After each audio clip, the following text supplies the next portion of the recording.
Hello. So we are down to our second of three sixth-round draft picks, and that is Marcus Epps, numbered 191 overall. He was drafted in the sixth round. He was listed as a defensive back at 6 foot 191 pounds. So I will be honest, I couldn't find as much on this guy. I couldn't watch him as much. So the other guys I have more on. But I don't know much about him. But what I did see some slight stiffness in the hips, and I would think that makes him mainly a safety as opposed to that just DB that they list him as on the.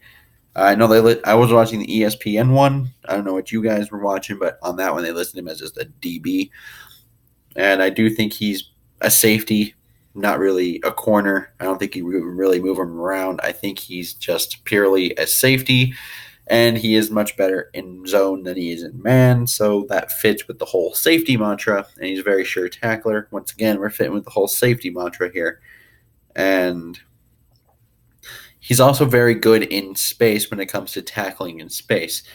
And he's shown him a knack for just being around the ball a lot and being somewhat of a ball magnet in both tackling, just around it, and ball hawking. He was able to get 9 career interceptions while at Wyoming. And he has also gotten some TFLs. He got 18 and a half per, college football reference, and 2 sacks in his career. Those are career numbers. So he could play a more physical role despite, a fairly average, modest kind of size for a safety at 6 foot 191. So, and at the pro days and the whatnots, all the good stuff, everything that everyone loves. He has been clocked in that 4.5 to 4.55 range, which is more than enough for a safety. I think we usually see them in like the 4.6, 4.7. So the fact that he's even being clocked in the 4.5 range is more than acceptable for this position.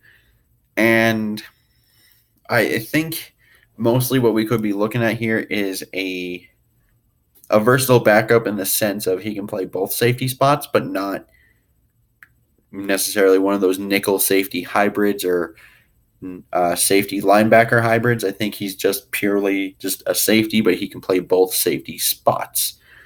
And there's some slight stiffness, but there's nothing there that's too glaring. And I think he could be a potential practice squad candidate and could compete with Darren Smith, the AAF guy. We did get a few of those. Don't know how many of you people remember that. But since Minnesota does like to generally keep 4 safeties since Zimmer got here, and right now we got 3 locked in, I think, with Harrison, Anthony Harris, and Jaron Curse. So I think that 4th one is kind of up to Darren Smith from, formerly of Cincinnati in the AAF, him, and now Epps.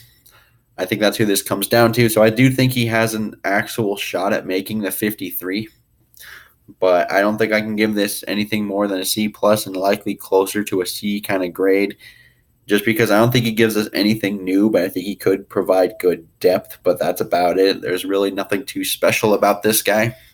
He's kind of just another guy, but at the same time, it's a defensive back, and if he does make the roster, who knows, because we kind of have this tendency to take these unknowns and at least transform them into solid role players. Hence, Jaron Curse, 7th round draft pick. Anthony Harris was undrafted. Holton Hill last year, undrafted. There's a few of those kind of guys. Even Iloka, back when Zimmer drafted him way back in Cincinnati, I think he was like a 5th or 6th round draft pick. So this kind of falls right in line with a guy that they could easily either stash on their practice squad, or maybe he beats out Darren Smith in a few years. He might be like, oh no, this is like a really good guy for this. And that wouldn't surprise me very much, even though I think he's just another guy as of right now. We've seen this happen specifically in the secondary since Mike Zimmer got into Minnesota. So, but as of right now, C plus grade at best. And I'm sorry that this one's going to be a lot shorter than some of the other ones I make. But I will have more. And until next time, I bid you all adieu.